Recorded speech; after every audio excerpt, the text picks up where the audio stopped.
Predicted value for a dependent variable. Let's have a look at an example. Suppose that based on 60 observations of monthly returns between stock D and the market, the regression output is as follows.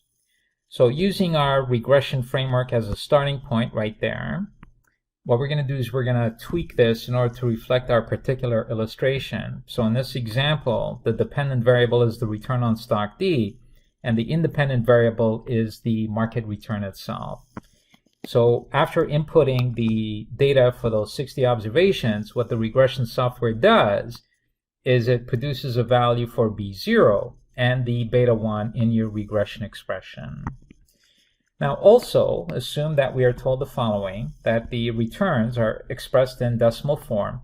So you do have to read the fine print. In other words, when these 60 data points were entered into the software, were the returns entered as a percent or were they entered as a decimal? So you have to read that fine print because based on the format in which you inputted these values, it will affect the resulting coefficient values themselves. Also assume that the standard error of estimate is 6.2%, and what that means is the average dispersion of historical data around the regression is 6.2%. So you got to remember, this is an error. So the error here is referring to how far, on average, did the actual values deviate from the regression estimate. And there it is. That's the actual observation, and the y hat is the regression estimate. Finally, we're given the fact that for the market, the average return in the market over the sample period was 12%, and the standard deviation for market returns was 18%. All right, so let's see what they want to find out. In part 1, they're saying if the market return is 10%, what is our best estimate for the return on stock D? So we're going to use this expression right there. And here it is reproduced. And remember, we were told that the returns are entered in decimal format. So there it is. I enter 10% in decimal format into my regression framework, and I calculate for RD. I get a value of 0.112, which works out to 11.2% return. So how do we interpret this? If the market return is 10%, our best estimate for stock D return is 11.2%. However, ladies and gentlemen, that's just a point estimate. In other words, that's just our best guess. Do you see where this is going? We have no idea what the actual value for stock D will be next year. And that's why this is just one estimate. So in part 2, we want to calculate a 95% confidence interval for the predicted value for the return on stock D, which is the estimate or the regression estimate for stock D. And what we're saying is we want to construct a range within which the actual value for stock D return may lie with a 95% probability. And again, ladies and gentlemen, it is super important that we have the big picture with respect to what's going on. Pretend you are a portfolio manager and I am your assistant, and I come to you and I say our best guess for the return on stock D next year is 11.2. Really? You're just going to rely on 1 point value when you know in fact that stock D's return is uncertain? You just want to base your entire portfolio decision on one value, one estimate?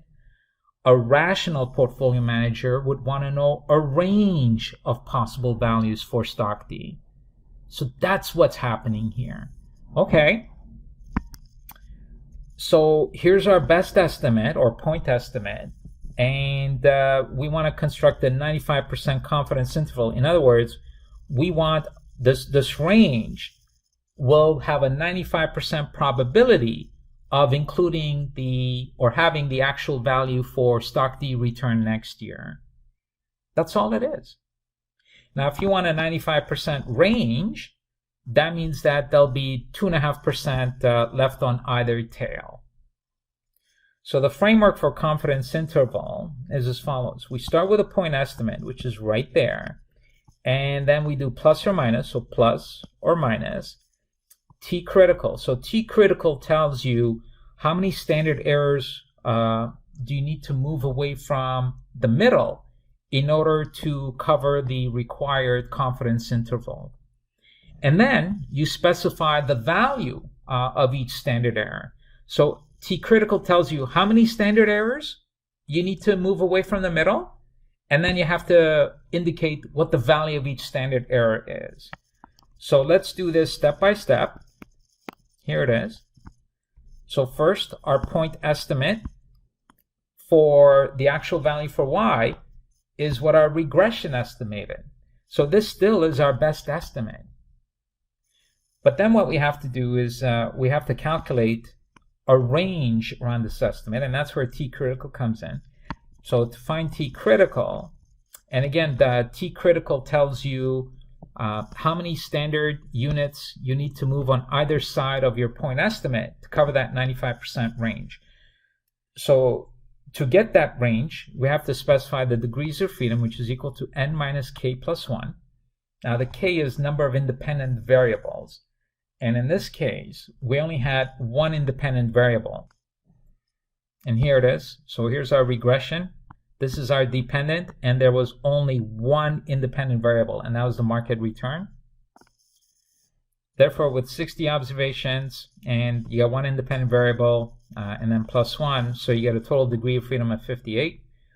And then the single tail area, so if you look at our framework, so if you want a 95% confidence interval around your point estimate, that would result in 2.5% on either tail. So that's where we get the single tail area. So now I'm going to take you to the t-table and find out what the critical value would be given these parameters for tail area and degrees of freedom. And here we are at the t-table. So the degrees of freedom. And I know we said we need 58 degrees of freedom, but the closest degrees of freedom we have on the table is 60. And then the single tail area is 0.025. So when we triangulate these two dimensions, i.e. tail area and degrees of freedom, we get a critical value of 2.0. And there it is. So basically what this says is, if you want to construct a 95% confidence interval around your point estimate, you have to go +2 and -2 standard errors on either side. And then the last bit is calculating the value for standard error. And the computation depends on whether we're looking at historic observations. So in other words, are you trying to measure the error associated with historical observations or forecasted values? They're very different. Because with historical observations, all these observations have occurred. But with forecasted values, these observations have not occurred. So of course the error associated with forecasted values is going to be much higher. So how do we quantify the errors associated with historical observations? Well, that would just be standard error of estimate. And we've seen this in previous modules for this chapter. So we have the framework for computing that. But what's new in this module is how do we calculate the standard error for forecasted values? Because that's what this example requires us to do. It says if the market return is 10% next year, what do you expect the stock return to be for stock D next year? So it's forecast. So here's the framework we use in order to calculate the standard error for forecasted values. So here it is. So F meaning forecast. So first we calculate the variance, and then once we have the variance calculated, we just find the square root and we get the standard error itself. So I'm afraid you do have to know this framework. I know it looks a little bit comprehensive, but you are required to know how to compute forecasted variance. And there it is. What we do is we start off with standard error of estimate squared. So that's that same SCE right there, but you square it. And then we multiply it by a factor, and this is the factor. So it's 1 plus 1 over n plus the individual observation for x minus its mean squared divided by n minus 1 times the variance of x. So we just have to plug in the values. So these numbers were given to us. The SCE was given to us, so there it is. Remember, we enter everything in decimal format. and we had 60 observations, and the value for the market return was given to us as 10%, but the mean value for the market was 12%. And I'll just show you where this is from. So here it is. All this information was given to us in the beginning. So the average market return, market risk, and SEE. So when you plug in all the remaining values, and you see that this entire bracket collapses into this. Now what's interesting here, this factor will always be greater than or equal to 1, right? Because I got 1 plus. So the best that can happen is this could turn into 0. But otherwise, if it's not 0, this bracket will always be greater than 1. But doesn't that make sense? Didn't we say that the errors associated with forecasted values will be higher than the errors associated with historical observations? So that's exactly what's happening.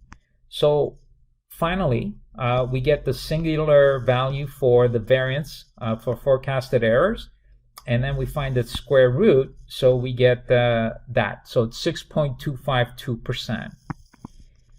So now we are ready to put the entire 95% confidence interval together, and I'm just rewriting the framework for 95% confidence interval. Again, we start with our point estimate, then we go plus or minus 2 standard errors on either side. You can see me doing that right there. And then we indicate what the value of each standard error is. So remember, T critical just says go 2 standard errors on either side. But then my next question would be, well, how big is each standard error? And that's where this comes in. So when you work this out, you get a range between negative 1.3% to 23.7%. So here's a visual depiction of what we just discussed. So if you're looking at the scaled values, you measure everything in units of standard error. So if you want a 95% confidence interval, you go plus and minus 2 standard errors on either side. But that's scaled. So if you want the absolute values, you just plug in what the standard error is, so and what the mean is, or I should say the point estimate. So the actual value for our point estimate is 11.2. Now if you go minus, it's all here. So if you do 11.2 minus 2 times the forecasted standard error, you get negative 1.3, and that's exactly what you got there. On the other hand, if you do 11.2 plus, so you go on this side, 2 standard errors, the resulting value would be 23.7, and that's where you get this guy from. So note, when the market return is 10%, our best estimate for stock D return next year will be 11.2%. That's right here. But that's a point estimate. Therefore, there's a 95% probability that the actual stock return will be anywhere between negative 1.3% and 23.7%. And that's exactly what we got here. So there's a 95% probability that the actual return for stock D will be somewhere between these values. Now, the second observation is as follows. Forecasting error will decrease if the SEE drops. In other words, the model better fits the historical data. So, ladies and gentlemen, let me tell you what's happening here. Let me just go back to my forecasted variance framework. Here we are. So forecasted variance, it's right there. And we can do this 2 ways. We can do this mathematically, or we can try to explain it intuitively. Now what the author is interested in, and of course what the analyst would be interested in, is the following. How do we reduce forecasted errors? I mean, do you see the real life implication? The lower the errors, the better our forecasting accuracy. So the math approach would say, okay, just this whole side, the right side has to come down. Okay, so how do we do that? Well, first thing is the lower the SCE, the lower the forecasted variance. So you're saying if the model did a better job explaining historical observations, then it will do a better job explaining forecasted observations.